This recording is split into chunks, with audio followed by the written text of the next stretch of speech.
Hi there. There are two questions in this video.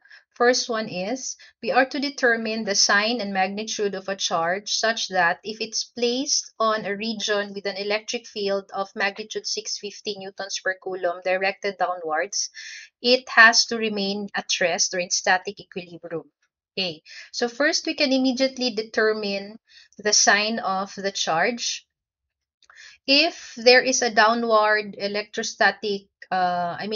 field, okay, if the charge were positive, then it will experience an electric force that's also in the same direction with the field. If if the charge were positive, then this cannot be in equilibrium because it already has a downward force acting on it, and that's equivalent to the gravitational force. So it cannot be that the